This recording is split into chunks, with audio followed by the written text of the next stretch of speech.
One of the biggest mistakes people make is jumping straight into investing, throwing money at the stock market while they're sitting on a huge pile of credit card debt. It's kind of like trying to build a house on a foundation that's actively crumbling beneath you. So today, we are going to break down the exact step-by-step order to put your money to work so you can build real, lasting wealth. And this quote just nails it, right? Investing while you've got high interest debt really is like trying to fill a leaky bucket. Sure, you're pouring water in the top, but you're losing so much out of the bottom that you're just not getting anywhere. So what's one of the biggest leaks for most of us? You're seeing that right, a staggering 22%. That's the average credit card interest rate. Now, this isn't some tiny drip. This is a massive hole in your financial bucket. Just think about it for a second. On a $5,000 balance, that's over $1,000 a year that you are just setting on fire. Money that should be building your future is just paying for your past. You're just not going to win trying to out-invest a 22% headwind. Okay, so let's get into it. Before you even think about picking stocks or crypto or whatever, you have got to patch those leaks. And that means building a rock-solid foundation with 2 steps that are totally non-negotiable. Here they are, the 2 pillars. First, you build a safety net so that when life happens, and it will, it doesn't send you deeper into debt. And second, you have to aggressively stop that financial bleeding from high-interest debt. Let's tackle that safety net first. What's so wild about this is just how vulnerable it shows so many of us are. I mean, look at this. The median emergency savings in the US is just $500. That's not even enough to cover a typical car repair. So when that small emergency pops up, what happens? People are forced to go right back into debt, and that leaky bucket problem just gets worse and worse. And that's why this is so important. An emergency fund, it's more than just a pile of cash. It's really a psychological safety net. I mean, research shows that having just $2,000 saved gives you this massive boost in financial well-being. It's about having breathing room. It stops you from making panicked, bad decisions when you're under pressure. So, once you've got that initial emergency fund set up, it is time to go to war with your debt. Now, we're defining high interest as anything over about, say, 8%. So why that number? Well, because it's higher than the historical average return of the stock market. It's simple math. If your debt is growing faster than your investments could, you are literally running backwards financially. And this is the part that should really get you excited. Paying off that debt, that's not an expense. It is the single best investment you will ever make. Think about it.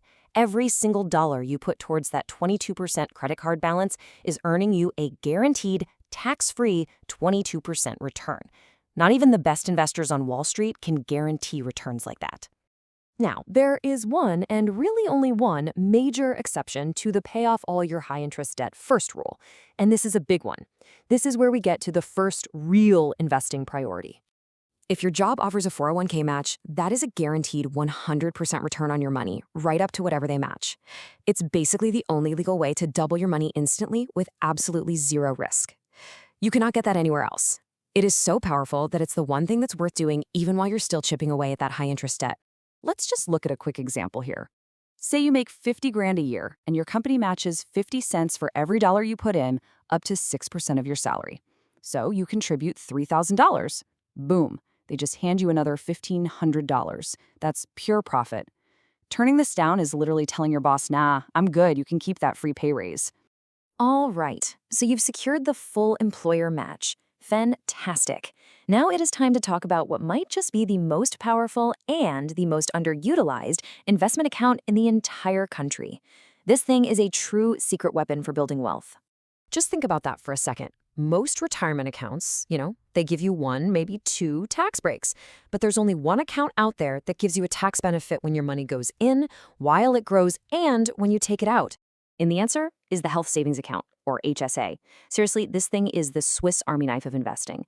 You get a tax deduction today, your money grows completely tax-free, and then you can pull it out for any qualified medical expense, also completely tax-free. No other account does all 3 of those things. This isn't just a small benefit either. For a lot of people, that upfront tax deduction is like getting an instant 20 or 30% bonus from the government on every dollar you put in. And this table just makes it crystal clear. A traditional IRA, yeah, it's taxed on the way out. A Roth IRA, it's taxed on the way in. But the HSA, when you use it for medical costs, is the only one that's tax-free at every single stage. It is truly in a league of its own. And why does this matter so much? Well, because the average couple retiring right now can expect to spend over $300,000 on healthcare. Having a massive, tax-free bucket of money set aside just for that expense is an absolute game changer for your retirement. So, after you've locked in that employer match and you're funding that powerful HSA, we get to move on to finishing the rest of your financial house. And that means maxing out all the other tax-advantaged accounts that you have access to. The next logical step for most people is to max out an IRA. Now, you might be asking, why an IRA before putting more back into my 401k? Well, it comes down to two words: control and cost. With an IRA, you can invest in pretty much anything you want: low-cost index funds, individual stocks, you name it. Your 401k, on the other hand, usually has this limited menu of options, often with higher fees. And trust me, those fees matter. Even a tiny-sounding 1% difference in fees can literally rob you of hundreds of thousands of dollars in growth over your lifetime. So why are we so obsessed with all these tax-advantaged accounts?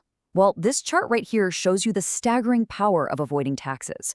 Over 30 years, the exact same investment could be worth nearly $250,000 more just because it was inside one of these accounts.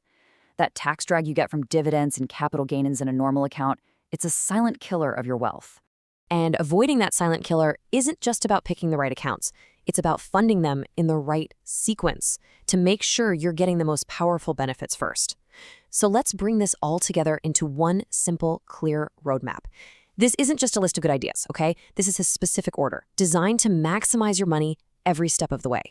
Okay, here it is. Following this exact order unlocks the greatest benefit.